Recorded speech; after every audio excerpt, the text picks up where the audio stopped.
ओम शांति। आज 24 জানুয়ারি 2026 प्रातःमूल्य। ओम शांति। बाप दादा मधुबन। आज मिष्टी मिष्टी बाबा बोलছেন, मीठे बच्चे, बाप तुम्हें जो पढ़ाई पढ़ाते हैं वह बुद्धि में रख सबको पढ़ानी है। हर एक को बाप का और सृष्टि चक्र का परिचय देना है। বাবা বলছেন, মিষ্টি বাচ্চারা, বাবা তোমাদেরকে যে পড়াচ্ছেন, তো সেই পড়া বুদ্ধিতে রেখে তোমাদের এখন সবাইকে পড়াতে হবে। প্রত্যেককে বাবা বলছেন বাবার আর সৃষ্টিচক্রের পরিচয়ও দিতে হবে। তো বাবা বলছেন, শুধু এই পড়াশোনা তোমরা পড়বে বা শুনবে তা নয়, তোমাদের এখন বুদ্ধিতে ধারণও করতে হবে এই জ্ঞানকে, এই পড়াকে। তারপর বাবা বলছেন, ধারণ করে অন্যদেরকেও পড়াও, বোঝাও, আর বাবার পরিচয়ও দাও আর সৃষ্টিচক্রের পরিচয়ও দাও। যে কারণ এই দুনিয়ার কেউ না বাবার পরিচয় জানে না সৃষ্টিচক্রের পরিচয় জানে, তাই না? সবাই দেহবানে রয়েছে আর সবাই একটা বিভ্রান্তির মধ্যে রয়েছে, খুঁজছে অথচ পাচ্ছে না। তাই বাবা বলছেন, তোমরা সঠিক পরিচয় সবাইকে এখন দাও। প্রশ্ন হচ্ছে, आत्मा सतयुग में भी पाठ बजाती है और कलयुग में भी, लेकिन अंतर क्या है? আত্মা সত্য যুগে পার্ট প্লে করছে আর কলিযুগেও পার্ট প্লে করছে। বাবা বলছেন, তো সত্য যুগ আর কলিযুগে পার্ট প্লে করার মধ্যে ডিফারেন্স কি আছে, অন্তর কি? उत्तर, सतयुग में जब पाठ बजाती है तो उसमें कोई पाप कर्म नहीं होता है। हर कर्म वहाँ अकर्म हो जाता है क्योंकि रावण नहीं है। বাবা বলছেন, সত্যযুগে যখন আত্মারা পাঠ প্লে করে তখন ওখানে পাপ কর্ম হয় না কোনো। ওখানে বাবা বলছেন প্রত্যেকটা কর্ম অকর্ম হয়ে যায়। কারণ কি, ওখানে রাবণ নেই, মানে 5 বিকার ওখানে থাকে না, নির্বিকারী দুনিয়ার, তাই না? সত্যযুগে বাবা বলছেন ওই জন্য অকর্ম মানে কি, ওখানে কোনো রকম আত্মারা পাপ কর্ম হয় না, বিকর্ম হয় না কোনো। আত্মিক স্থিতিতে থেকে সবাই ওখানে श्रेष्ठ कर्म करे। तो फिर कलयुग में जब पाठ बजाती है तो हर कर्म विकर्म व पाप बन जाता है क्योंकि यह विकार है। अभी तुम हो संगम पर, तुम्हें सारा ज्ञान है। বাবা বলছেন, আত্মারা যখন আবার কলিযুগে পাঠ প্লে করে তখন কলিযুগের প্রত্যেকটা কর্মই সবার বিকর্ম হয়, মানে বিকারী কর্ম, অর্থাৎ 5 বিকারের বশীভূত হয়ে করে। বাবা বলছেন দেহ ভানে এসে করে প্রত্যেকটা কর্ম, এই জন্য বাবা বলছেন বিকর্ম হয়ে যায়। অর্থাৎ প্রত্যেক কর্মের জন্য কিছু না কিছু আশা আকাঙ্ক্ষা থাকে প্রত্যেকের, তো এই জন্য পাপ হয়ে যায়। বাবা বলছেন, এখন তোমরা রয়েছো সঙ্গম যুগে, আর সঙ্গম যুগে বাবা বলছেন তোমরা তো এখন সুকর্ম করছো, শ্রেষ্ঠ কর্ম করছো, তো তোমরা এখন সমস্ত জ্ঞানটা বুঝেছো। বাবা বলছেন ওম শান্তি। अब ये तो बच्चे जानते हैं कि हम बाबा के सामने बैठे हैं। बाबा भी जानते हैं बच्चे हमारे सामने बैठे हैं। ये भी तुम जानते हो बाप हमको शिक्षा देते हैं जो फिर औरों को देनी है। তো বাবা বলছেন এখন যে বাচ্চারা, তো যে তোমরা জানো যে আমরা বাবার সামনে বসে আছি। বাবাও জানেন যে বাচ্চারা বাবার সামনে বসে আছে। তো ইয়ে ভি তুম জানতে হো বাপ হামকো শিক্ষা দিতে। বাবা বলছেন এটাও তোমরা জানো যে বাবা আমাদেরকে এখন শিক্ষা দিচ্ছেন, পড়াচ্ছেন, স্বয়ং ভগবান। হ্যাঁ, যে শিক্ষা আমাদের এখন বাবার থেকে নিয়ে অন্যদেরকেও দিতে হবে। तो पहले पहले तो बाप का ही परिचय देना है क्योंकि सब बाप को और बाप की शिक्षा को ভুলে हुए हैं। বলছেন প্রথমে সবাইকে বাবার পরিচয় দিতে হবে, কারণ এই দুনিয়াতে সবাই বাবাকে ভুলে গেছে আর বাবার শিক্ষাকেও ভুলে গেছে। তো বাবা বলছেন, বাচ্চারা, বাবা তো এসেছেন বিশ্ব কল্যাণ করতে, তো আর পতিতদেরকে পবিত্র বানাতে। তো বাবা এসে আগে তোমাদেরকে পতিত থেকে পবিত্র বানাচ্ছেন, তোমাদেরকে আগে সৃষ্টিচক্রের রহস্য বলছেন। এবার বাবা বলছেন তোমরা, যেহেতু আমাদের দ্বারাই বাবা বিশ্ব পরিবর্তন করাচ্ছেন, মানে আমরা নিমিত্ত, এই জন্য বাবা বলছেন তোমাদেরকেই এই কাজটা করতে হবে। তোমরাই সবাইকে বাবার পরিচয় দাও আর যে শিক্ষা সবাই ভুলে গেছে তাদেরকে এটাও জানাও। अभी जो बाप पढ़ाते हैं ये पढ़ाई फिर 5000 वर्ष बाद मिलेगी। তো ইয়ে জ্ঞান আর কই কো হ্যায় নেহি। বাবা বলছেন এখন বাবা যে পড়া পড়াচ্ছেন তোমাদের, এই পড়া আবার 5000 বছর পর তোমরা পাবে বা সবাই পাবে। কারণ এই জ্ঞানের সাগর শিব বাবা এসে এই জ্ঞানের দ্বারা সবার সদ্গতি করেন প্রতিকল্পে একবারই সঙ্গমে। তাই বাবা বলছেন এখন পাচ্ছ, আবার 5000 বছর পর পাবে। তো এই কথা বাবা বলছেন, এই জ্ঞান বাবা ছাড়া আর কেউ কিন্তু জানে না, বোঝাতেও পারে না। मुख्य हुआ बाप का परिचय, तो फिर ये भी समझाना है हम सब भाई भाई है। তো বাবা বলছেন তাহলে মুখ্য কথা কি, বাবার পরিচয় দিতে হবে আগে, কারণ সবাই বাবাকেই খুঁজছে, ভগবানকেই খুঁজছে, কিন্তু জানে না সবাই যাকে যে ভগবানকে খুঁজছে সেই ভগবান যে প্রত্যেক আত্মার পিতা, এই জ্ঞান কারোর কাছে নেই।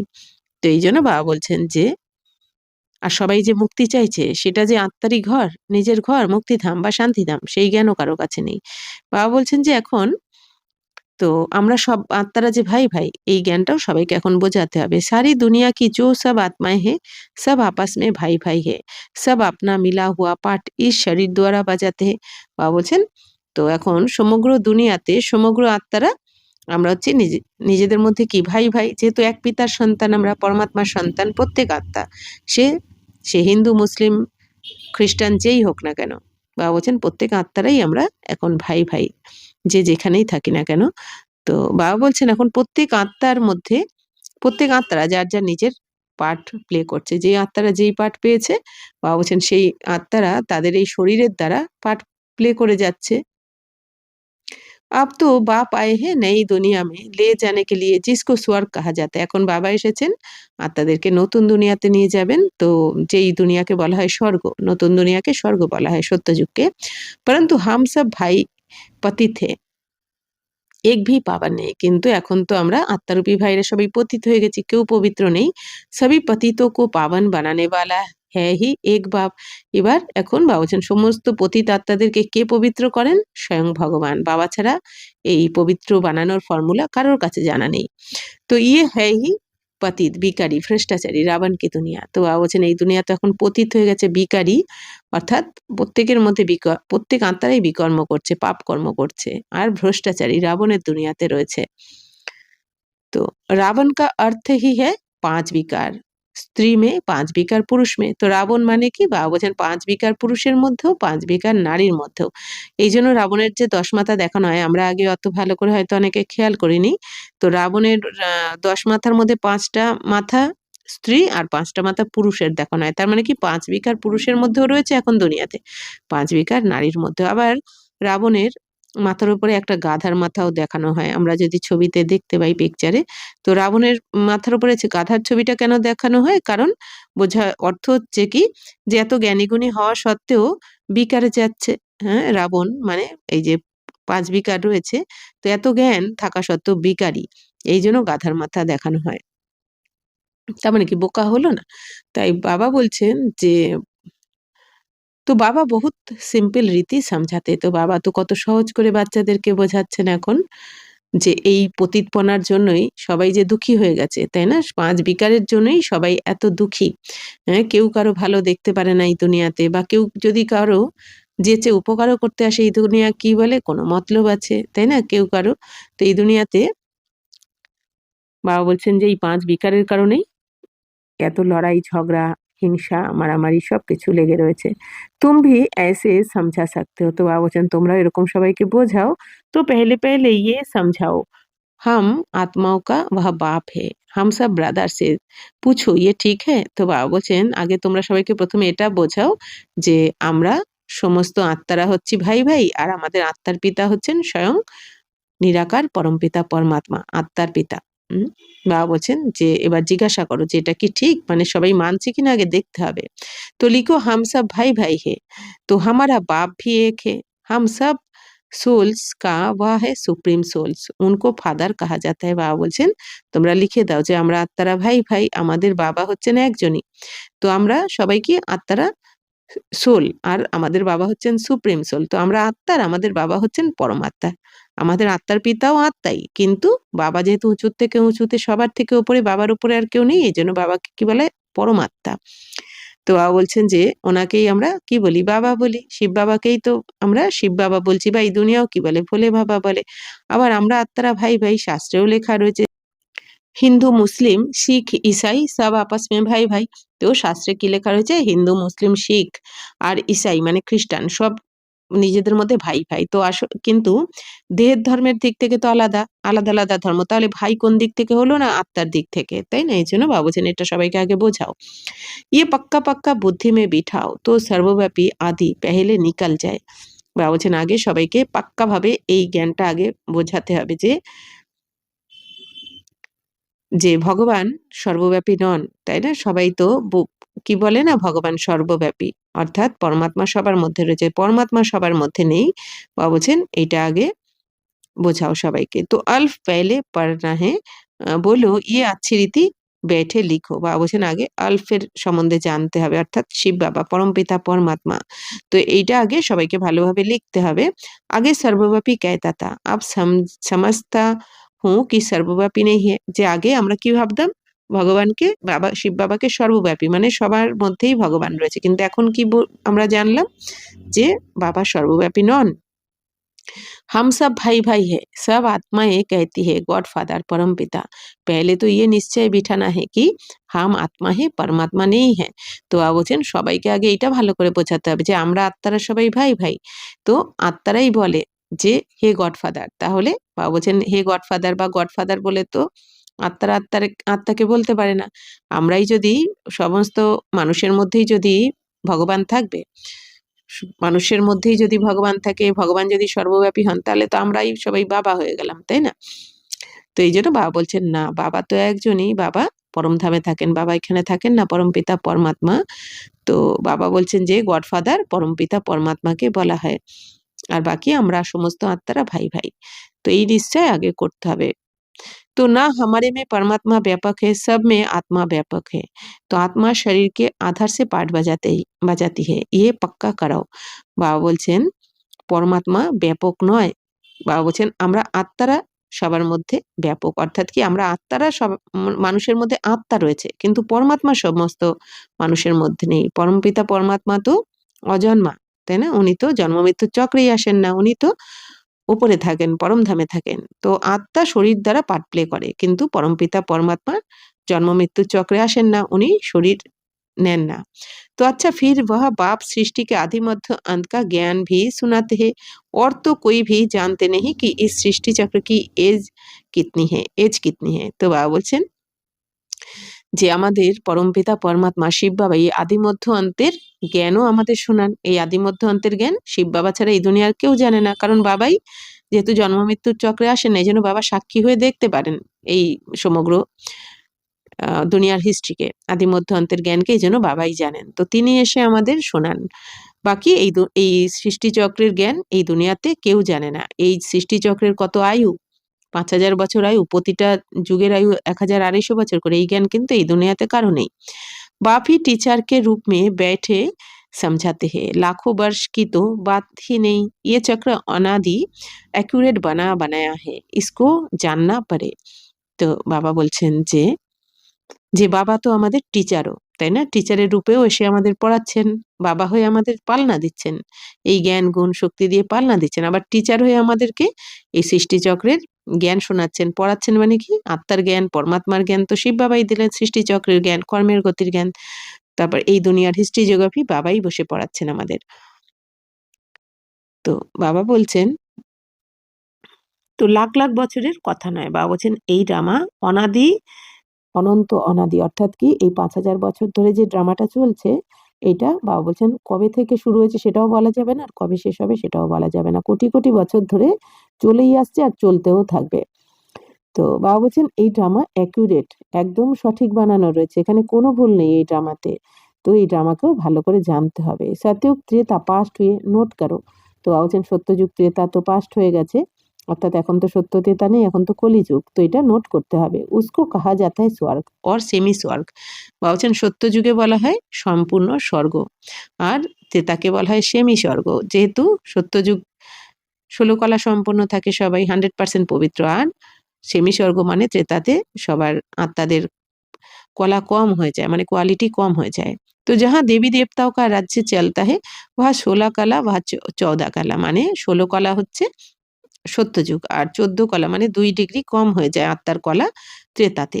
ধীরে ধীরে কলায় কম হতে যাতি হে, দুনিয়া পুরানি তো জরুর হোগি না। তো বাবা বলছেন আস্তে আস্তে আত্মারা জন্ম মৃত্যুর চক্রে আস্তে আস্তে কলা, আত্মার মধ্যে কলা কম হয়ে যায়। অর্থাৎ যেরকম আমরা যদি 1 লিটার বা 2 লিটার পেট্রোল ভরে গাড়িতে আমরা যদি বাড়ি থেকে রওনা দিই, তাহলে আমরা অনেকটা রাস্তা যাওয়ার পরে পেট্রোল ক্ষয় হবে, তার মানে ইউজ হচ্ছে পেট্রোলটা কমে যাবে। ঠিক সেরকমই আমরা আত্মারাও এই যে সত্যযুগে যে নামবো পরমধাম থেকে, তো বারবার জন্ম মৃত্যুর চক্রে আস্তে আস্তে তো আমাদের আত্মার মধ্যে যে জ্ঞানগুণ শক্তি আমরা ইউজ করছি, এই শরীর দ্বারা যে কর্ম করব আত্মারা, তো আত্মার শক্তি আস্তে আস্তে ক্ষয় হতে থাকবে যেহেতু ইউজ হবে। এই জন্য বাবা বলছেন কি ত্রেতাতে এসে 2 ডিগ্রি কম হয়ে যায়। আত্মার কলা। তো বাবা বলছেন দুনিয়া তো পুরনো অবশ্যই হবে, তো সতयुग का প্রভাব বহুত ভারী है। বাবা বলছেন কিন্তু সত্য যুগের প্রভাব হচ্ছে সব থেকে বেশি, কারণ 100% শতপ্রধান দুনিয়া সম্পূর্ণ সুখ শান্তিতে ভরপুর। নামই হে স্বর্গ, হেভেন নই দুনিয়া। তো বাবা বলছেন নামই হচ্ছে কি স্বর্গ, আর হেভেন বলা হয় বা নতুন দুনিয়া। উসকি হি মহিমা করনি হে। তো বাবা বলছেন এই সত্য যুগের মহিমা করতে হবে তোমাদের সবার কাছে, যেই দুনিয়া ভগবান এসে স্থাপনা করছেন শিব বাবা। নেই দুনিয়া মে হ্যাঁ হি এক আদি সনাতন দেবী দেবতা ধর্ম। এই নতুন দুনিয়াতে একই ধর্ম থাকবে, সে হচ্ছে কি আদি সনাতন দেবী দেবতা ধর্ম। ওইখানে আর কোনো দ্বিতীয় ধর্ম থাকবে না। এই জন্য সুখ শান্তিতে ভরপুর থাকে ওই দুনিয়া। এক জাতি, এক ধর্ম, এক ভাষা, এক মত। তো এই জন্য বাবা বলছেন ওখানে সুখ শান্তি অপার হয়। তো পেলে বাপ কা পরিচয় ফির চক্র কা পরিচয় দিয়া যাতা है। তো বাবা বলছেন প্রথমে বাবার পরিচয় দিতে হবে, তারপর চক্রের, সৃষ্টি চক্রের পরিচয়। তো অর্থাৎ এই যে ৪টে যুগের পরিচয় বা ৪টে যুগ, ১,২৫০ বছর করে এক একটা যুগ, ৫,০০০ বছর নিয়ে যে একটা কল্প, বাবা বলছেন এই সমগ্র। আর সত্যযুগের শুরু আর কলিযুগের শেষে কি হয়, সঙ্গম যুগ। বাবা বলছেন এই সমগ্র সৃষ্টিচক্রের পরিচয় দিতে হবে। তো চিত্র ভি তোমারে পাশে নিশ্চয় করানে কে লিয়ে। বাবা বলছেন চিত্র রয়েছে তোমাদের কাছে, নিশ্চয় করানোর জন্য চিত্র দেখিয়ে বাবা বলেন বোঝাও সবাইকে। ये सृष्टि का चक्र फिरता रहता है। सतयुग में लक्ष्मी नारायण का राज्य था, त्रेता में राम सीता का। বাবা বলছেন যে সত্যযুগে কাদের রাজত্ব থাকবে, লক্ষ্মী নারায়ণের রাজত্ব থাকবে, আর ত্রেতাতে রাম সীতার রাজত্ব থাকবে। তো ইয়ে হুয়া আধা কল্প, 2 युग पास्ट हुए, फिर आता है द्वापर कलयुग। তো বাবা বলছেন এই সত্য তেতা পাস্ট হয়ে গেল, মানে কি ২,৫০০ বছর, আধা কল্প মানে ২,৫০০ বছর। তো এই ২ যুগ পর কি আসবে, তারপর দাপর কলি, আবার আরো ২,৫০০ বছর দাপর কলি নিয়ে। তো দ্বাপর মে রাবণ রাজ্য। তো দাপর থেকে শুরু হয় রাবণ রাজ্য, সত্যতেতাকে বলা হয় রাম রাজ্য, আর দাপর কলিকে রাবণ রাজ্য। देवता वाम मार्ग में चले जाते हैं तो विकार की सिस्टम बन जाती है। सतयुग त्रेता में सब निर्विकारी रहते हैं। এখন বাবা বলছেন এই দেবতারা যখন বাম মার্গে চলে যায়, মানে সত্য তেতাকে বলা হয় ডান মার্গ, আর দাপর কলিকে বলা হয় বাম মার্গ। তাহলে সত্য আর তেতাতে দেবতারা যখন থাকেন সেটা হচ্ছে স্বর্গ। তারপর দেবী দেবতারা যখন দাপরে চলে আসে মানে বাম মার্গে, সেখান থেকে শুরু হয় বিকারী কর্ম। বাবা বলছেন তো সেখান থেকে তোমাদের বিকারের সিস্টেম শুরু হয়ে যায়। তো সতयुग त्रेता में सब, বাবা বলছেন সত্য তেতাতে সমস্ত আত্মারা দেবী দেবতারা নির্বিকারী থাকে। এক আদি সনাতন দেবী দেবতা ধর্ম रहता है, চিত্র ভি দিখায়া है। বাবা বলছেন সত্য তেতাতে, সত্য যুগে আদি সনাতন দেবী দেবতা ধর্ম থাকবে। বাবা বলছেন এই চিত্রও তোমাদের দেখানো হয়েছে। তো চিত্রের দ্বারা সবাইকে বোঝাতেও হবে। তো বাবা বলছেন উড়ালি ভি সমঝানা হে। বাবা বলছেন চিত্র দেখিয়েও বোঝাতে হবে, আবার মুখেও বোঝাতে হবে সবাইকে। বাপ হামকো টিচার বানায় এসে পড়াতে, যে বাবা আমাদের টিচার হয়তো এইভাবেই পড়ান, তো চিত্র দেখেও পড়ান আবার মুখেও বলে দেন। তো বাপ আপনা পরিচয় खुद ही आकर देते, खुद कहते मैं आता हूँ पतितों को पावन बनाने, तो मुझे शरीर शरीर जरूर चाहिए। তো বাবা এখন এসে নিজের পরিচয় নিজেই দিচ্ছেন, তাই না? এই দুনিয়াতে কেউ জানতো না বাবার পরিচয়, সঠিক পরিচয়। শাস্ত্রে তো যে যার মতো করে লিখে দিয়েছে, কিন্তু বাবা এসে এখন বাবার সঠিক পরিচয় দিচ্ছেন। বাবা আসার পরেই আমরা বাবার নাম, রূপ, দেশ, কাল সম্পূর্ণ ব্যাপারে জানতে পারি। তো বাবা নিজেই এসে বলছেন কি যে আমি পতিত শরীরে, পতিতদেরকে পবিত্র বানানোর জন্য পতিত শরীরেই আসি এই দুনিয়াতে। তো আমাকে শরীর তো অবশ্যই নিতে হবে, না হলে বাবা বলছেন তোমাদের আমি কি করে সমস্ত রহস্য শোনাবো, আদি মধ্য অন্তের জ্ঞান কি করে দেব? নেই তো বাত कैसे करूँ। তো বাবা বলছেন যদি আমি শরীরে না প্রবেশ করি তাহলে কথা কি করে বলবো তোমাদের সাথে, কারণ বাবার তো নিজস্ব শরীর নেই। मैं चैतन्य हूँ, सत हूँ और अमर हूँ। বাবা এখন কি বলছেন বাচ্চারা, আমি চৈতন্য স্বরূপ, অর্থাৎ বাবা প্রাণ স্বরূপ, চৈতন্য স্বরূপ, আর বাবা সত্য, অর্থাৎ বাবা সবসময় আত্মিক স্থিতিতে থাকেন। বাবা কখনো দেহভানে আসেন না, বাবার তো দেহ নেই, আর দেহ অভিমানও বাবার কখনো হয় না। আর বাবা হচ্ছেন কি অমর, আমরা আত্মারাও অমর, বাবা অমর। তাই বাবা নিজের পরিচয় নিজে দিচ্ছেন। তো আত্মা সতো রজ তমমে আতি। বাবা বলছেন আত্মারা সতো রজ তম স্টেজে আসে, কিন্তু বাবা আসেন না। বাবা এভার পিওর, বাবা সবসময় পবিত্র থাকেন। বাবা কিন্তু এই সতরজ বা তমতে আসেন না, কারণ বাবা জন্ম মৃত্যুর চক্রেই আসেন না। আত্মা হি পাবন और पतित बनती है, इसलिए कहा जाता है पतित आत्मा पावन आत्मा। বাবা বলছেন আত্মাই কিন্তু পবিত্র হয় আবার পতিত হয়, এই জন্য পবিত্র আত্মা, পতিত আত্মা বলা হয়। কিন্তু পবিত্র পরমাত্মা পতিত পরমাত্মা কিন্তু কখনো বলা হয় না, কারণ পরমপিতা পরমাত্মা না পবিত্র না পতিত, কারণ বাবা তো জন্ম মৃত্যুর চক্রেই আসেন না, বাবা তো চিরপবিত্র। তো আত্মা মে হি সব সংস্কার হে, তো আত্মার মধ্যেই সমস্ত সংস্কার রয়েছে। পাস্ট কে কর্ম বা বিকর্ম কা সংস্কার আত্মা লে আতি হে, বা বলছেন এই পাস্ট কর্ম বা বিকর্মের সংস্কার আত্মা নিয়ে আসে। তো পাস্টে যে কর্ম করেছে আত্মা, তো সেই কর্ম বা বিকর্মের সংস্কার আত্মার মধ্যে রেকর্ড হয়ে যায়। তো সতযুগ মে বিকর্ম হতাই নেই, আর সত্য যুগে তো বিকর্ম হবে না। এই জন্য বাবা কি বলছেন, এখন আমাদের শ্রেষ্ঠ কর্ম করতে শেখাচ্ছেন। বাবা বলছেন এখন আর তোমরা নতুন করে কোনো রকম বিকর্ম করবে না। এখন বাবা তোমাদের যে বলছেন, শ্রীমত দিচ্ছেন, বাবা বলেন না সেই শ্রীমত অনুযায়ী চলো, অর্থাৎ তবে শ্রেষ্ঠ কর্ম হবে। তাহলে আমাদের আত্মার মধ্যে শ্রেষ্ঠ কর্মের সংস্কার এসে যাবে, যেই সংস্কার নিয়ে আমরা নতুন দুনিয়াতে যাব। তো বাবা বলছেন সত্যযুগ মে বিকর্ম হতাই নেই, তো সত্যযুগে তো কোনো রকম বিকর্ম হয় না। ওখানে আমাদের প্রত্যেকটা কর্ম হচ্ছে অকর্ম, মানে আত্মিক স্থিতিতে থেকে আমরা কর্ম করব, এই জন্য ওখানে পুণ্য কর্ম হবে প্রত্যেকটা কর্ম সত্যযুগে। কর্ম করতে হে পাঠ বাজাতে হে পরন্তু वह कर्म अकर्म हो जाता है, তো সত্যযুগে বাবা বলছেন তোমরা কর্ম করবে, পাঠ প্লে করবে, কিন্তু ওখানের প্রত্যেকটা কর্ম অকর্মের খাতায় জমা হবে, অর্থাৎ পুণ্য কর্ম। গীতা মে ভি অক্ষর হে अभी तुम प्रैक्टिकल में समझ रहे हो, বাবা বলছেন গীতা তো এই অক্ষর রয়েছে, তো এখন তোমরা প্র্যাকটিক্যালে, বাবা বলছেন গীতা তো এই অকর্ম বিকর্মের কথা বলা হয়েছে, কিন্তু তার মানেটা এখন এসে তোমরা সঠিকভাবে বুঝতে পারছো।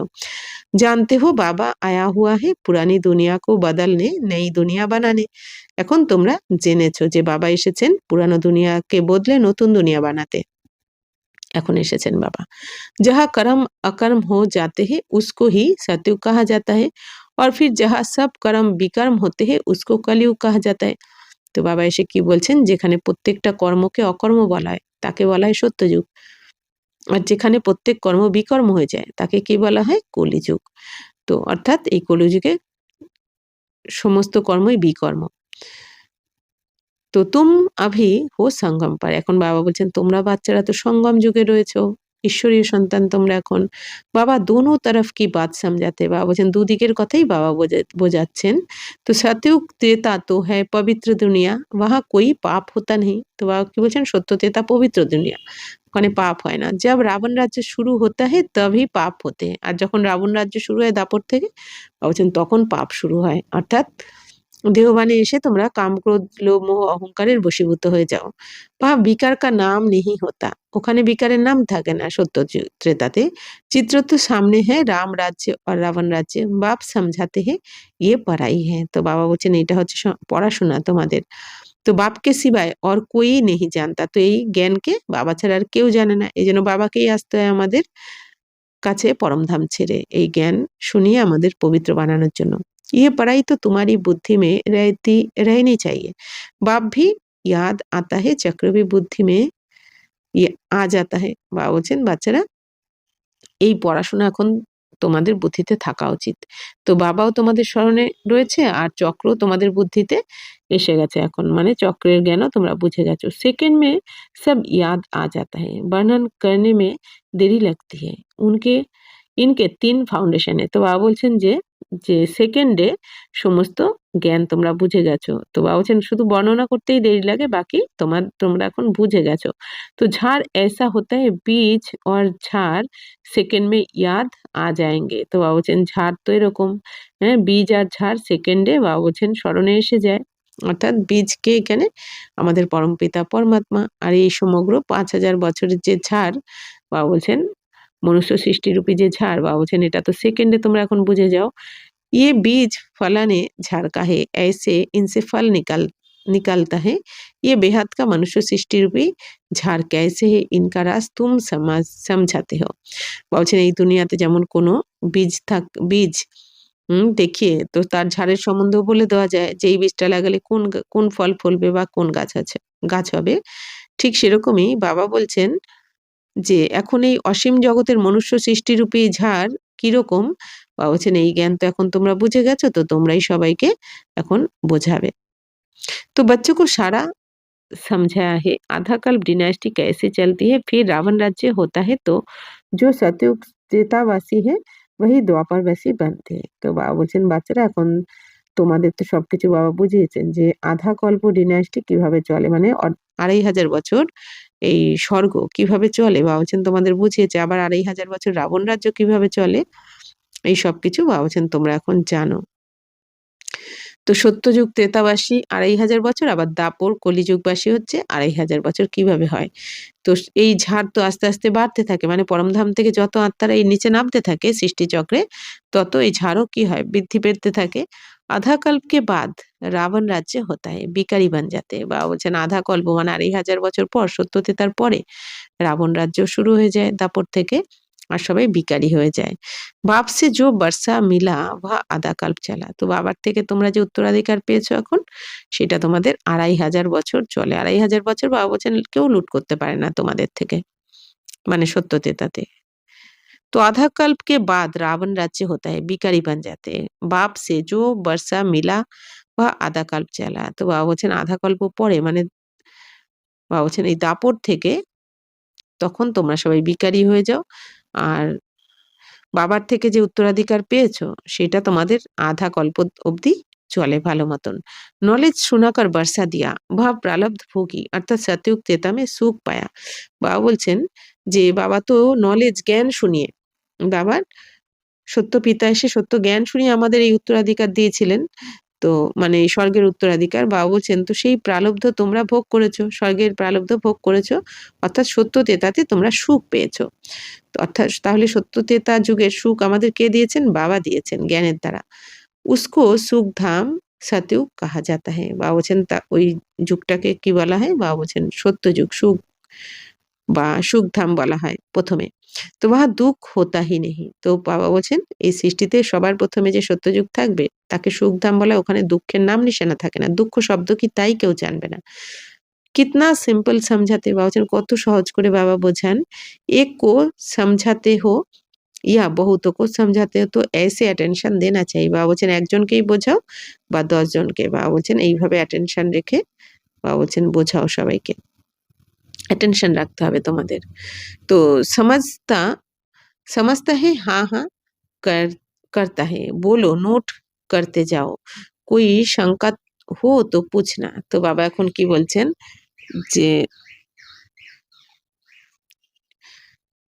যে সবাইকে সবাইকে বলো, বাবা বলছেন সবাইকে বলো যে অ্যাটেনশন দিয়ে শুনতে সবাইকে, তাই না? যে নাকি অ্যাটেনশন দিয়ে শুনছে নাকি হ্যাঁ, হ্যাঁ করে যাচ্ছে। বাবা বলছেন বলো সবাইকে নোট করতে।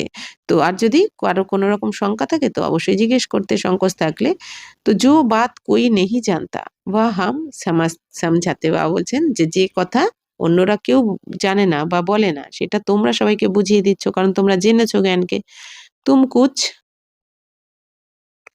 कुछ भी জানতে নেই হো পুছেঙ্গে ফির কেয়া। বাবা বলছেন যে অন্যরা তো কিছুই জানে না, তাহলে কি জিজ্ঞাসা করবে তোমাদের। তো বাবা তো ইস বেহাদ ঝাড় কা রাজ সমঝাতে। তো বাবা এসে পরমপিতা পরমাত্মা শিব বাবা সে অসীম জগতের ঝাড়ের রহস্য আমাদের শোনালেন। ইয়ে নলেজ আভি তুম समझते हो। তো বাবা বলছেন এই নলেজটা, এই জ্ঞানটা এখন তোমরাও বুঝে গেছো। তো বাপ ने समझा है तुम 84 के चक्र में कैसे आते हो। তো বাবা কি বুঝিয়েছেন যে বাচ্চারা তোমরা 84 জন্মের চক্রে কিভাবে এসেছো। তো এই জ্ঞান বাবা বুঝিয়েছেন। তো ये अच्छी रीति নোট করো ফির इस पर বিচার करना है। বাবা বলছেন এর উপরে কিভাবে তোমরা 84 জন্ম নিয়েছো। তো বাবা বলছেন এটা নোট করো, তারপর আবার সবাইকে তারপর বিচার করতে হবে, সবাইকে বোঝাতেও হবে। তো जैसे टीचर ऐसे निबंध देते हैं फिर घर में जाकर रिवाइज कर आते हैं कराते हैं না। তো বাবা বলছেন যেমন টিচার কোনো পড়া দেয় না ঘরে, লৌকিক টিচার বা স্কুল কলেজে, বাবা বলছেন তারা তো আবার পড়াও দিয়ে দেয় তোমাদের, যেটা রিভাইজ করে আসতে বলে। তো তুম ভি এ নলেজ দেতে হো ফির দেখো কেয়া হোতা হ্যায়। তো বাবা বলছেন তোমরা এখন এই নলেজ শোনাচ্ছ সবাইকে। তো বাবা বলছেন যে পুছতে রহো এক এক বাত আচ্ছি রীতি সমঝাও। তো বাবা বলছেন তোমরা এখন এই জ্ঞান সবাইকে দিচ্ছ, তারপর বাবা বলছেন জিজ্ঞাসা করো তাদেরকে, যে ভালো করে প্রত্যেকটা কথা বোঝাও আর জিজ্ঞাসা করো তারা বুঝেছে কিনা, বা তাদের পাক্কা হয়েছে কিনা। বাপ টিচার কা কর্তব্য সমঝা কর ফির গুরু কা সমঝাও। বাবা বলছেন প্রথমে বাবার আর টিচারের কর্তব্য বোঝাও, তারপর গুরুর কর্তব্য বোঝাও। যে বাবার কর্তব্য কি? পালনা দেওয়া। টিচার হয়ে কি করছেন? আমাদের পড়াচ্ছেন, শিক্ষা দিচ্ছেন, তাই না? গাইড করছেন, রাস্তা দেখাচ্ছেন। আর গুরু হয়ে গুরুর কি কর্তব্য করছেন? বাবা বলছেন এই দুনিয়াতে যেমন কলিযুগে এসে সবাই গুরু করেছে না, যখন দেবী দেবতাদের পুজো করেও সুখ শান্তি পেল না, সবাই মুক্তির রাস্তা খুঁজে পেল না, তখন গুরুদের শরণাপন্ন হয়েছে মুক্তি পাওয়ার জন্য। কিন্তু বাবা বলছেন কি, বাবাই এখন এসে আমাদের গতি সদ্গতি দিচ্ছেন, মুক্তি দিচ্ছেন। বাবাই হচ্ছেন মুক্তিদাতা, শান্তিদাতা, তাই না? তো বাবা বলছেন তাহলে বাবা আমাদের গুরুরও গুরু, সদ্গুরু, সদ্গুরু হয়ে আমাদের এখন মুক্তি, জীবন মুক্তি দিচ্ছেন, সদ্গতি দিচ্ছেন। তো অর্থাৎ আমাদের ফিরিয়ে নিয়ে যাচ্ছেন পবিত্র বানিয়ে। তো এই বাবার কর্তব্য, গুরুর কর্তব্য বোঝাও সবাইকে। উनको बुलाया ही है कि आकर हम पतितों को पावन बनाओ। তো বাবাকে তো আমরা ডেকেছি পতিতদেরকে পবিত্র বানানোর জন্য। তো আত্মা পাवन बनती है तो फिर शरीर भी पावन मिलता है। তো বাবা বলছেন আত্মা পবিত্র হয়ে গেলে তারপর শরীরও পবিত্র পেয়ে যাবে তোমরা। কারণ আত্মা পবিত্র হয়ে গেলে তখন আর কিন্তু আত্মা পতিত শরীরে থাকতে পারে না। তখন আত্মার পবিত্র শরীরও চাই। তো জৈসা সোনা বৈসা জেবার বানতা হে। বাবা বলছেন সোনা যত পবিত্র হবে, খাঁটি হবে, তত গয়নাও তত খাঁটি হবে। তো 24 ক্যারেট সোনা হলে গয়নাও 24 ক্যারেট খাঁটি গয়না হবে। তো 24 ক্যারেট কা সোনা উঠাएंगे, खाद नहीं डालेंगे तो जेवर भी ऐसे शतप्रधान बनेंगे। তো তেমনি বাবা বলছেন যদি 24 ক্যারেট সোনা হয়, তার মধ্যে যদি খাদ না পড়ে তাহলে গয়নাও কিরম হয়? শতপ্রধান, অর্থাৎ আমরা আত্মারা যখন 24 ক্যারেট সোনার মতন পবিত্র হয়ে যাব, তখন আমরা শরীরও শতপ্রধান পাবো। তো এলয় ডালনে সে তমপ্রধান বন পড়ে হে। বাবা বলছেন যখন খাদ মেশানো হয় তখন আবার তমপ্রধান হয়ে যায়। তো পেহলে পেহলে ভারত 24 ক্যারেট পাক্কে সোনে কি চিড়িয়া থা, অর্থাৎ শতপ্রধান নেই দুনিয়া থি, ফির তমপ্রধান বনি হে। বাবা বলছেন এই জন্য ভারতকে কি বলা হতো? সোনার চড়ুই পাখি। কেন? কারণ বাবা বলছেন এই প্রথমে ভারতে 24 ক্যারেট পাক্কা সোনা চড়ুই পাখি কেন বলা হতো? কারণ আত্মারা সবাই শতপ্রধান ছিলাম, অর্থাৎ আমাদের সোনার মতন স্টেজ, শতপ্রধান স্টেজ ছিল আত্মার, এই জন্য শতপ্রধান বলা হতো। আর কলিযুগে এসে আত্মার স্টেজ কিরকম হয়ে গেছে? তমপ্রধান, অর্থাৎ এই জন্য বলে লৌহ যুগ। ইয়ে বাপ হি সমঝাতে হে और कोई मनुष्य गुरु लोग नहीं जानते। বাবা বলছেন এই সমস্ত রহস্য একমাত্র বাবা এসেই তোমাদের শোনান, বাকি কোনো মানুষ বা গুরু এই জ্ঞানকে জানেন না। বুলাতে হে আকার পাবন বানাও, তো স্মরণ করতে থাকে যে আমাদের এসে পবিত্র বানাও। তো আমরাই ডেকেছি। তার মানে কেন বলেছি পবিত্র বানাও, ডেকেছি কেন? নিশ্চয়ই পতিত হয়ে গেছে এই জন্য। সো তো গুরু কা কাম হে। তো বাবা বলছেন গুরুর তো কাজই হচ্ছে কি পতিতদেরকে পবিত্র বানানো। বাবা বলেন না এটা বাবার ডিউটি। তো বাবাকে এই জন্য আসতে হয় পতিত দুনিয়াতে। বানপ্রস্থ অবস্থা মে মনুষ্য গুরু করতে হে। বাবা বলছেন এই দুনিয়াতে বানপ্রস্থ অবস্থায় 60 এর ঊর্ধ্বে হয়ে গেলে কি করে? অনেকে গুরু করে। वाणी से परे स्थान तो है इनकॉर्पोरियल वर्ल्ड जहाँ आत्माएं रहती है। তো বাবা বলছেন বানপ্রস্থ অবস্থা মানে কি? বাণীর ঊর্ধ্বে যাওয়ার সময় যখন হয়। তো বাণীর ঊর্ধ্বে বাবা বলছেন স্থান হচ্ছে কি ইনকর্পোরিয়াল ওয়ার্ল্ড, মানে নিরাকারী দুনিয়া। তো যেখানে আত্মারা থাকে। ইয়ে হ্যায় কর্পোরিয়াল ওয়ার্ল্ড, আর এটা হচ্ছে কি সাকারী দুনিয়া, যেখানে মনুষ্য আত্মারা থাকে, মানে মানুষের শরীরে থেকে আত্মারা এখানে কর্ম করছে। দোনো কা ইয়ে মেল হ্যায়।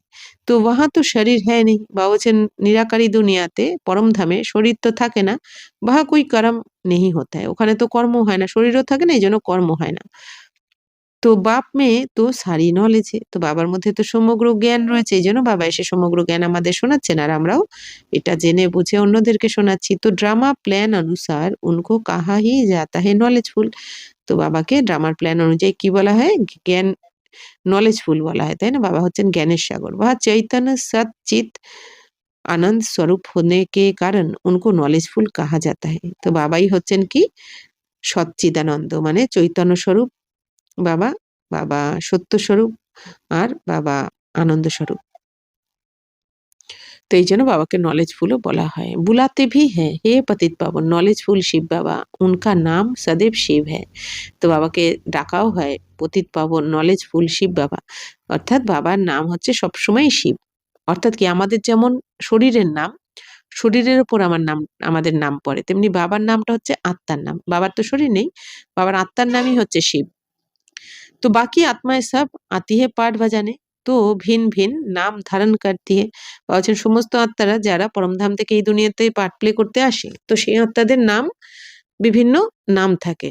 তো বাপকে বুলাতে হে পরন্তু উनको कुछ भी समझ नहीं रहती। তো বাবাকে তো ডাকতে থাকে সবাই, কিন্তু না বুঝে না জেনে। তো জরুর ভাগ্যশালী रथ भी होगा जिसमें बाप प्रवेश कर तुमको पावन दुनिया में ले जाए। তো বাবা বলছেন, অবশ্যই। তাহলে বাবাকে যখন সবাই ডেকেছে, তো বাবার তো শরীর নেই, তাহলে নিশ্চয়ই কোনো ভাগ্যশালী রথ তো অবশ্যই হবে। ভাগ্যশালী রথ মানে যেই শরীরে বাবা প্রবেশ করবেন সেটা হচ্ছে ভাগ্যশালী রথ, তাই না? যে শরীরে ভগবানের অবতরণ হয় সেটা তো ভাগ্যশালী রথ বা ভাগীরথ। তো बाबा बोलছেন, तो बाप समझाते हैं, मीठे मीठे बच्चों, मैं उनके तन में आता हूँ जो बहुत जन्म के अंत में हैं, पूरा पूरा 84 जन्म लेते हैं। তো বাবা এখন কি বলছেন, বাচ্চারা, আমি আমি সেই শরীরে আসি যেই শরীর যিনি নাকি বহুত জন্মের অন্তিম জন্মে অর্থাৎ 84 জন্ম নেন যে আত্মা, আমি তার শরীরে প্রবেশ করি। তো ভাগ্যশালী রথ পর আনা পড়তা है। বাবা বলছেন যে ভাগ্যশালী রথেই তো আসবেন বাবা। তো ভাগ্যশালী রথ কাকে বলা হচ্ছে? ভাগীরথ মানে ব্রহ্মা বাবার শরীরকে। পেহেলে নাম্বার মে তো হ্যায় শ্রীকৃষ্ণ, ওয়া হ্যায় নই দুনিয়া কা মালিক। বাবা বলছেন প্রথম নম্বরে হচ্ছে শ্রীকৃষ্ণ, কিন্তু শ্রীকৃষ্ণ তো সত্য যুগের মালিক বা নতুন দুনিয়ার মালিক। ফির वही নিচে উতারতে, তারপরে এই শ্রীকৃষ্ণের আত্মাই বারবার জন্ম মৃত্যুর চক্রে আস্তে আস্তে বাবা বলছেন পরে নিচে নেমে যায়, তমপ্রধান হয়ে যায়। তো গোল্ডেন সে সিলভার কপার আয়রন এজ মে আকার পড়তে हैं। তো গোল্ডেন থেকে অর্থাৎ সত্যযুগ থেকে ত্রেতা যুগে সিলভার, তারপরে কপার মানে দাপট, আর তারপরে আয়রন এজ মানে কলিযুগে এসে পড়ে। বাবা বলছেন আস্তে আস্তে আত্মার স্টেজ আস্তে আস্তে কমতে থাকে, নিচে নামতে থাকে। তো বাবা কি বলে, নিচ থেকে উপরে ওঠে না কখনো, উপর থেকেই নিচে নেমেছো তোমরা। তো अभी फिर तुम आयरन एजेस আয়রন সে গোল্ডেন বান রহে হো। এখন তোমরা আবার এই লৌহ যুগের স্টেজ থেকে মানে তমপ্রধান স্টেজ থেকে এখন গোল্ডেন হচ্ছ, মানে শতপ্রধান স্টেজে যাচ্ছ তোমরা, এখন শতপ্রধান দুনিয়াতেও যাচ্ছ। বাপ कहते हैं सिर्फ मुझ अपने बाप को याद करो जिसमें प्रवेश किया है, उनकी आत्मा में तो जरा भी নলেজ নেই থি। বাবা বলছেন বাচ্চারা, এখন বাবা বলছেন একমাত্র বাবাকে স্মরণ করো, মানে এক বাবার কথা শুনে চলো তোমরা এখন। তো বাবা যার মধ্যে প্রবেশ করেছেন, তো সেই আত্মার মধ্যেও এই জ্ঞান ছিল না, মানে ব্রহ্মা বাবার এই জ্ঞান ছিল না। তো इनमें मैं प्रवेश करता हूँ, इसलिए इनको भाग्यशाली रथ कहा जाता है, नहीं तो सबसे ऊंच तो ये लक्ष्मी नारायण है। इनमें प्रवेश करना चाहिए परंतु उनमें परमात्मा प्रवेश नहीं करते, इसलिए उनको भाग्यशाली रथ नहीं कहा जाता है। रथ में आकर पतितों को पावन बनाना है, तो जरूर कलयुगी तमोप्रधान होगा ना। বাবা বলছেন যে উঁচুর থেকে উঁচু তো লক্ষ্মীনারায়ণ, কিন্তু ভাগ্যশালী রথ কিন্তু এই ব্রহ্মা বাবার শরীরকেই বলা হয়, লক্ষ্মীনারায়ণকে বলা হয় না। তো বাবা বলছেন লক্ষ্মীনারায়ণ তো সব থেকে উঁচুর থেকে উঁচু, তাহলে তো এনার মধ্যে প্রবেশ করা উচিত ছিল। কিন্তু বাবা বলছেন না, বাবা লক্ষ্মীনারায়ণের মধ্যে প্রবেশ করেন না, কারণ এনারা, কারণ বাবা বলছেন ভাগ্যশালী রথ এই লক্ষ্মীনারায়ণকে কিন্তু বলা হবে না, কারণ বাবা পতিতদেরকে পবিত্র বানানোর জন্য পতিত দুনিয়াতে আসতে হবে, পতিত শরীরে আসতে হবে। এই জন্য ব্রহ্মার শরীরেই বাবা প্রবেশ করেন। আর লক্ষ্মীনারায়ণের দুনিয়া তো পবিত্র দুনিয়া, ওখানে তো বাবাকে বাবা বলছেন যাওয়ার বা দরকারই পড়বে না, বা কেউ বাবাকে স্মরণও করবে না, কারণ ওখানে সবাই সুখে সুখ থাকে, ওখানে দুঃখ থাকে না। তো খুদ कहते हैं मैं बहुत जन्म के अंत में आता हूँ। তো বাবা এখন নিজে কি বলছেন, আমি তো অনেক জন্মের অন্তিম জন্মে আসি, অর্থাৎ 84 জন্মের লাস্ট জন্মে বাবা আসেন এখানে। तो गीता में भी अक्षर एक्यूरेट है, गीता को ही सर्वशास्त्रमयी शिरोमणि कहा जाता है। इस संगम युग पर ही बाप आकर ब्राह्मण कुल और देवता कुल स्थापन करते हैं। তো বাবা বলছেন গীতা হচ্ছে কি সর্বশাস্ত্র শিরোমণি, গীতা বলা হয় মানে গীতা হচ্ছে কি মাই বাপ বলা হয় না সমস্ত শাস্ত্রের। তো এই সঙ্গম যুগেই বাবা বলছেন বাবা এসে ব্রাহ্মণ কুল আর দেবী দেবতা কুলের স্থাপনা করেন। তো বহুত জনম কে অন্ত মে অর্থাৎ সঙ্গম যুগ পর হি বাপ আতে हैं। তো বাবা বলছেন অনেক জন্মের অন্তিম জন্মে অর্থাৎ সঙ্গম যুগে কিন্তু বাবা আসেন ব্রহ্মা বাবার শরীরে, এই জন্য ব্রহ্মা বাবাকে বলা হয় ভাগীরথ বা ভাগ্যশালী রথ। তারপর আবার এই ভক্তিমার্গে বলে দেয় ভাগীরথ গঙ্গাকে এনেছে, তো ভাগীরথ মানে ব্রহ্মা বাবা, তো ব্রহ্মা বাবাই তো এই জ্ঞান গঙ্গাকে এনেছেন। তো উनको दूसरी जगह तो कोई देख ना सके। শ্রীকৃষ্ণ তো হ্যাঁ সত্যযুগ का रहवासी। তো বাবা বলছেন শ্রীকৃষ্ণ হচ্ছেন সত্য যুগের নিবাসী, তো শ্রীকৃষ্ণকে তো অন্য কোথাও কেউ দেখতে পাবে না, না সঙ্গমে না অন্য কলিযুগে বা দাপরে। তো পুনর্জন্ম মে তো নাম রূপ দেশ काल सब बदल जाता है, तो फीचर्स ही बदल जाते हैं। पहले छोटा बच्चा सुंदर होता है, फिर बड़ा होता है, वह फिर शरीर दूसरा छोटा लेता है। বাবা বলছেন পুনর্জন্মে তো এই যে শ্রীকৃষ্ণ আসবেন, তো প্রতি জন্মে বাবা বলছেন নাম রূপ দেশকাল তো সব বদলে যাবে, হ্যাঁ, চেহারা বদলে যাবে, মুখমণ্ডল বদলে যাবে। তো প্রথমে বাবা বলছেন ছোট বাচ্চা সুন্দর থাকে, পবিত্র থাকে, তারপর আস্তে আস্তে আবার বড় হতে থাকে। তো বাবা বলছেন আবার শরীর ছেড়ে বৃদ্ধ বয়সে আবার দ্বিতীয় শরীর নেবে। তো ইয়ে বানা বানায়া খেল ড্রামাকে আন্দার ফিক্স হে। তো বাবা বলছেন এই ড্রামাতে, এই ড্রামা নির্ধারিত বানানোই রয়েছে এইভাবে যে সত্যযুগে ১৫০ বছর আয়ু হবে। বাবা বলছেন বৃদ্ধ হলে স্বইচ্ছায় সংকল্পের দ্বারা শরীর ছাড়বে সত্যতে তাতে। তো দাপট থেকে আবার বাবা কি বলছেন যে স্বইচ্ছায় কেউ শরীর ছাড়তে পারে না, যেহেতু বিকারী হয়ে যায়। दूसरा शरीर लिया तो उनको শ্রীকৃষ্ণ नहीं कहेंगे। বাবা বলছেন শ্রীকৃষ্ণ যখন দ্বিতীয় শরীর নেবে তখন শ্রীকৃষ্ণ বলা হবে না। उस दूसरे शरीर पर नाम आदि फिर दूसरा पड़ेगा। তো দ্বিতীয় শরীরে আবার নাম অন্য নাম হবে, শ্রীকৃষ্ণের নাম। তো সময় ফিচার্স তিথি তারিখ আদি সব বদল जाता है। বাবা বলছেন তো দ্বিতীয় জন্মের সময় বা শরীরের গঠন, হ্যাঁ, চেহারা, তিথি তারিখ সবকিছু বদলে যাবে দ্বিতীয় জন্মে, তৃতীয় জন্মেও তাই।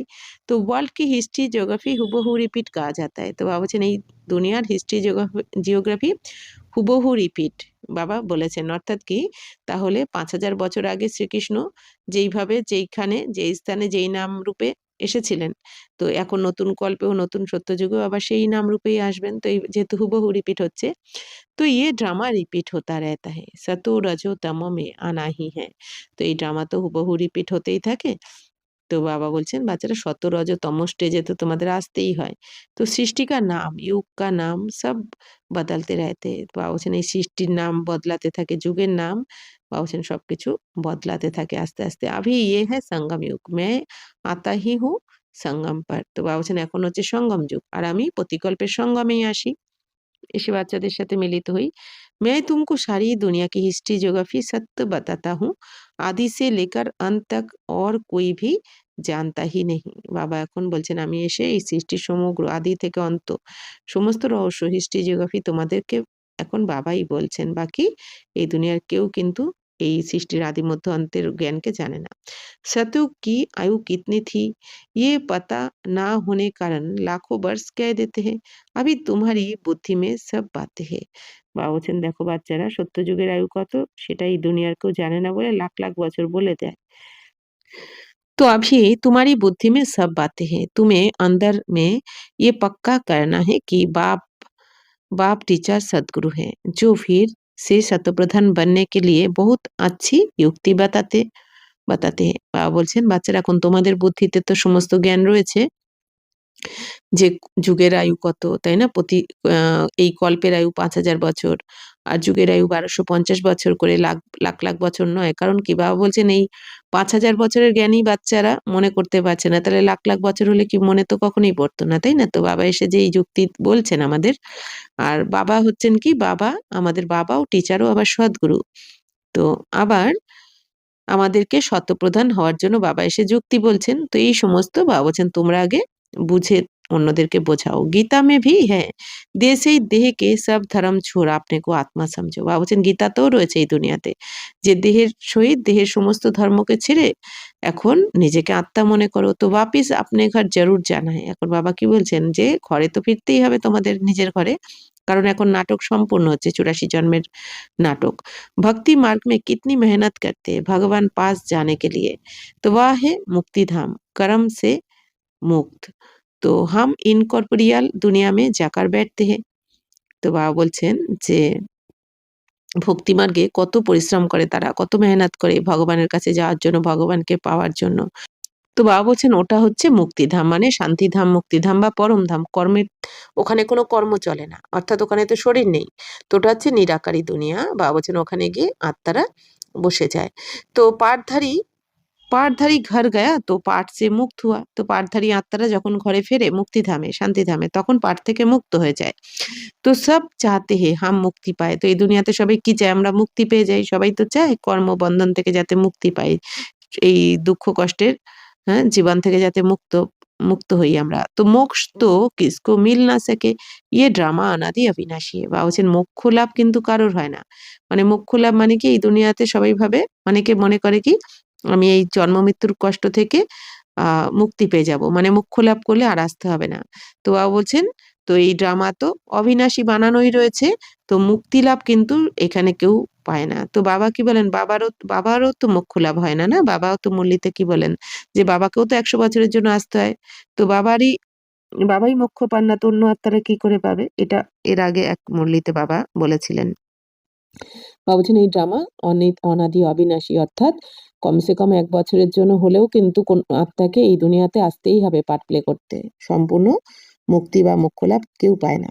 তো कोई कहे ये पाठ आने जाने का हमको पसंद नहीं, परंतु इसमें कुछ कर না सके। বাবা বলছেন কেউ কেউ বলে থাকে এই আসা যাওয়ার পাঠ আমার পছন্দ নয়, মানে অনেকে আছে আমি আসতেই চাই না এই দুনিয়াতে, ওখানেই থাকতে চাই পরমধামে। কিন্তু বাবা বলছেন এখানে কিচ্ছু করা যাবে না, মোক্ষ কারোর প্রাপ্ত হয় না, 1 বছরের জন্য হলেও আসতে হবে। तो ये अनादि ड्रामा बना हुआ है, एक भी मोक्ष पा नहीं सकते, वह सब है अनेक प्रकार की। তো বাবা বলছেন বাহ, সব হে অনেক প্রকার কি মনুষ্যমত। বাবা বলছেন তাহলে মোক্ষ কেউ পেতে পারে না, তো এই দুনিয়াতে ওগুলো মনুষ্যমত বলে দেয় যে মোক্ষ লাভ করার জন্য এই যে সাধু সন্ন্যাসীরা বলে দেয় না যে জ্যোতি জ্যোতিতে লীন হয়ে যাবে, বিলীন হয়ে যাবে। বাবা বলছেন মানে কি মোক্ষ লাভ করবে। বাবা বলছেন ওরকম হয় না কখনো, এই দুনিয়াতেই জন্ম মৃত্যুর চক্রেই তারা থাকে। তো মুক্তি তো বাবা এসে দেন, কিন্তু প্রত্যেক আত্মাকে একবার না একবার 5000 বছরের মধ্যে আসতেই হয় এই দুনিयाते। तो ये है श्रीमत। तो শ্রেষ্ঠ বানাने के लिए मनुष्य को श्रेष्ठ नहीं कहेंगे। বাবা বলছেন তো বাবা আমাদেরকে শ্রীমত দিচ্ছেন শ্রেষ্ঠ বানানোর জন্য, শ্রেষ্ঠ মত দিচ্ছেন। তো মনুষ্যকে বাবা বলছেন মানুষদেরকে শ্রেষ্ঠ বলা যাবে না, মানুষ কাউকে শ্রেষ্ঠ মত দিয়ে শ্রেষ্ঠ বানাতেও পারে না। তো দেবতাও কো শ্রেষ্ঠ কাহা যাতা है, দেবী দেবতাদেরকে বাবা বলছেন শ্রেষ্ঠ বলা হবে, যেহেতু বাবা এসে আমাদেরকে এই শ্রীমতের দ্বারা শ্রেষ্ঠ বানাচ্ছেন আর দৈবী দুনিয়ায় নিয়ে যাচ্ছেন, এই জন্য দেবতাদেরকেই শ্রেষ্ঠ বলা হয়। उनके आगे सब नमन करते हैं, तो वह श्रेष्ठ ठहरे ना। तो श्री कृष्ण देवता है বৈকুণ্ঠ का প্রিন্স। তো বাবা বলছেন যে এই দেবী দেবতার সামনে কি হয়, সবাই নমস্কার করতে থাকে, তাহলে তো তারাই শ্রেষ্ঠ। তো শ্রীকৃষ্ণ তো দেবতা, বৈকুণ্ঠের ফার্স্ট প্রিন্স, মানে স্বর্গের প্রথম রাজকুমার শ্রীকৃষ্ণ। তো ওয়াহা ইয়া कैसे आएगा। তো বাবা বলছেন শ্রীকৃষ্ণ এখানে কি করে আসবে, না কলিযুগে না সঙ্গমে আসবে, শ্রীকৃষ্ণ তো থাকবেন সত্য যুগে। তো না उसने গীতা শুনাই, আর না শ্রীকৃষ্ণ গীতা শোনাবেন, কারণ সত্য যুগে তো ওখানে গীতা জ্ঞান শোনানোর দরকার পড়বে না, ওখানে তো দুঃখই নেই, তাই না? বাবা বলছেন ওখানে কেউ স্মরণও করবে না বাবাকে। শিবকে আগে যাকার कहते हैं हमको মুক্তি दो। বলছেন শিব বাবার কাছে গিয়েও এই দুনিয়াতে সবাই মুক্তি চাইতে থাকে। वह तो कभी जीवन मुक्त जीवन बंध में आते ही नहीं, इसलिए उनको पुकारते हैं मुक्ति दो। তো শিব বাবা কখনো জীবন মুক্ত বা জীবন বন্ধনে আসেন না, এই জন্য বাবার কাছে গিয়ে সবাই মুক্তি চাইতে থাকে। তার মানে কি বাবা তো অজন্মা, এই জন্ম মৃত্যুর চক্রের ঊর্ধ্বে বাবা। তো জীবন মুক্তি ভি ওহা দেতে, তো বাবাই জীবন মুক্তিও দেন। জীবন মুক্তি মানে কি স্বর্গ, অর্থাৎ সুখ। আর জীবন বন্ধ মানে কর্মবন্ধন, দুঃখ মানে দাপর কলিতে। अच्छा, मीठे मीठे सिकी लदे बच्चों प्रति मात पिता बाप दादा का याद प्यार और गुड मॉर्निंग। रूहानी बाप की रूहानी बच्चों को नमस्ते। हम रूहानी बच्चों की रूहानी बाप दादा को पदम गुना नमस्ते नमस्ते नमस्ते। थैंक यू बाबा, शुक्रिया। धारणा के लिए मुख्य सार, हम सब आत्मा रूप में भाई भाई है, ये पाठ पक्का करना और कराना है। अपने संस्कारों को याद से संपूर्ण পাবন বানানা হে। বাবা বলছেন আমরা সমস্ত আত্মারূপে ভাই ভাই, তো এই পাঠ তোমাদের এখন পাক্কা করতে হবে। তো আমরা আত্মারা যে যেই দেশেই থাকি না কেন, কিন্তু এক পিতার সন্তান, আমরা ভাই ভাই, এই পাঠ পাক্কা করতে হবে আর করাতে হবে অন্যদেরকে। আর বাবা বলছেন নিজের সংস্কারকে বাবার শ্রীমতে চলে পবিত্র বানাতে হবে, সংস্কারগুলোকে পুরানো। तो 24 कैरेट सच्चा सोना सत्व प्रधान बनने के लिए कर्म अकर्म विकर्म की गुह्य गति को बुद्धि में रख अब कोई भी विकर्म नहीं करना है। বাবা বলছেন 24 ক্যারেট সাচ্চা সোনা, অর্থাৎ শতপ্রধান হওয়ার জন্য বাবা বলছেন কর্ম অকর্ম আর বিকর্মের গুহ্য গতিকে এখন বুদ্ধিতে রেখে এখন কোনো রকম বিকর্ম তোমরা করবে না। অর্থাৎ বাবা বলছেন এই কর্ম মানে কি, কর্ম অকর্ম বিকর্ম। কর্ম মানে আমরা আত্মারা যখন পরমধাম থেকে এই দুনিয়াতে নামি সত্য যুগে প্রথম, তো শরীরে প্রবেশ করার সাথে সাথেই কিন্তু আত্মার কর্ম করা শুরু হয়ে যায়, অর্থাৎ সত্যযুগ থেকে এই কলিযুগের শেষ অবধি যতদিন না আমরা ঘরে ফিরছি পরমধামে, ততদিন আমরা যা কিছু কর্ম করছি প্রত্যেকটাই কর্ম, সেটা খারাপ হোক বা ভালো কর্মই হোক, প্রত্যেকটা কর্মই কর্ম। আর সত্যতেতাতে আমরা আত্মিক স্থিতিতে থেকে যে পুণ্য কর্ম করি সেই কর্মকে বলা হয় অকর্ম। আর দাপর কলিতে আমরা আত্মারা শরীরের দ্বারা যা যা কর্ম করি, অর্থাৎ দেহভানে এসে যা কর্ম করি সেগুলো প্রত্যেকটাই বিকর্ম, মানে বিকারী কর্ম। তো বা বলছেন এখন এই কর্ম অকর্ম বিকর্মের গুহ্য গতিকে স্মরণে রেখে কোনো রকম বিকর্ম তোমরা এখন করবে না। वरदान घबराने की डांस छोड़ सदा खुशी की डांस करने वाले मास्टर नॉलेजफुल भवो। जो बच्चे मास्टर नॉलेजफुल हैं वह कभी घबराने की डांस नहीं कर सकते। सेकंड में सीढ़ी नीचे, सेकंड में ऊपर, अब ये संस्कार चेंज करो तो बहुत फास्ट जाएंगे। বা বলছেন যে বাচ্চারা মাস্টার নলেজফুল হবে তারা কখনো ঘাবড়ানোর ড্যান্স করবে না। কারণ বাবা বলছেন মাস্টার নলেজফুল কাকে বলা হবে, যে পরিস্থিতি অনুযায়ী জ্ঞানকে ইউজ করবে। হ্যাঁ, তো তারা কিন্তু কখনো ঘাবড়াবে না, ঘাবড়ানোর ডান্স করবে না। সময় অনুযায়ী প্রতিটা ড্রামার নলেজকে আমাদের কাজে লাগাতে হবে। তো বাবা বলছেন বাচ্চারা এখন সেকেন্ডে এই সিঁড়ি দিয়ে নিচে নামছো, আবার উপরে উঠছো, অর্থাৎ তোমাদের মনের স্থিতি কখনো আপ ডাউন হচ্ছে। তো এই সংস্কারকে এখন চেঞ্জ যদি করতে পারো, এই বারবার নিচে নামার আর ওঠার, তাহলে তোমরা অনেক तीव्र गति से फास्ट एगिए जेते पारबे। सिर्फ मिली हुई अथॉरिटी को, नॉलेज को, परिवार के सहयोग को यूज करो। बाप के हाथ में हाथ देकर चलते रहो तो खुशी की डांस करते रहेंगे, घबराने की डांस हो नहीं सकती। এখন বাবা বলছেন বাচ্চারা তোমরা যে অথরিটিকে পেয়েছো, মানে এই যে জ্ঞানের অথরিটি পেয়েছো, জ্ঞানকে পেয়েছো বা পরিবারের সহযোগ পেয়েছো, তো এগুলোকে তোমরা এখন ইউজ করো। বাবা বলছেন এই আত্মা পরমাত্মার জ্ঞান, ড্রামার জ্ঞান যা কিছু পেয়েছো, আর পরিবারকে শ্রেষ্ঠ ব্রাহ্মণ পরিবারের সহযোগ পেয়েছো, তো এইগুলোকে বাবা বলছেন ইউজ করো আর বাবার শ্রীমতের হাত ধরে রাখো। বাবা বলছেন বাবার হাতে হাত রাখা মানে কি, শ্রীমতের হাতে হাত রাখা মানে শ্রীমতে চলা। তো বাবা বলছেন যদি এরকম করতে পারো তাহলে খুশির ডান্স করতে থাকবে সবসময় তোমরা। তো ঘাবড়ানোর পরিবর্তে তোমরা বাবা বলছেন খুশির ডান্স করবে। তো लेकिन जब माया का हाथ पकड़ लेते हो তো वह डांस होती है। বাবা বলছেন যখন মায়ার হাত ধরে ফেলো তোমরা, মানে এই দেহবানে এসে যাও আর দেহধারীদের ওপর তোমরা ডিপেন্ডেন্ট হয়ে যাও, বাবা বলছেন তখনই তোমরা এই মায়ার ডান্স করতে থাকো বা দুঃখের ডান্স করতে থাকো। তো বাবা এখন কি বলছেন যে আত্মা পরমাত্মা ড্রামা বা শ্রীমতের হাত ধরে রাখো, তবেই তোমরা আর ঘাবড়ানো ডান্স করতে হবে না। तो स्लोगान जिनका संकल्प और कर्म महान है वही मास्टर सर्वशक्तिवान है। বলছেন যে আত্মাদের সংকল্প আর কর্ম মহান হবে তারা মাস্টার সর্বশক্তিমান। তো সংকল্প আমাদের কি হবে বলছেন, তোমাদের কোনো সংকল্প মনের মধ্যে যে সংকল্প চলছে তা যেন কোনো বিকারী না হয় বা ব্যর্থ না হয় বা নেগেটিভ না হয়, হ্যাঁ, বা অপবিত্র সংকল্প না হয়, মানে ব্যর্থ মানেই অপবিত্র। তো বলছেন সংকল্প যদি আমাদের পবিত্র হয়, যুক্তিযুক্ত হয়, জ্ঞানযুক্ত হয়, আর আমাদের প্রতিটা কর্ম যদি পবিত্র হয়, প্রতিটা কর্ম যদি আমাদের শ্রেষ্ঠ হয়, শ্রীমত অনুযায়ী হয়, বা বলছেন তবেই তোমাকে মাস্টার সর্বশক্তিমান বলা হবে। তো মাস্টার সর্বশক্তিমান মানে কি, যে কোনো স্থিতিতে যার যে কোনো পরিস্থিতি আসুক যার মনের স্থিতি টলমল করে না, যে প্রতিটা সিচুয়েশনে প্রতিটা পরিস্থিতিতে জ্ঞানকে কোথায় কোন জ্ঞানকে ইউজ করতে হবে সেই অনুযায়ী চলতে পারে, সে হচ্ছে মাস্টার সর্বশক্তিমান।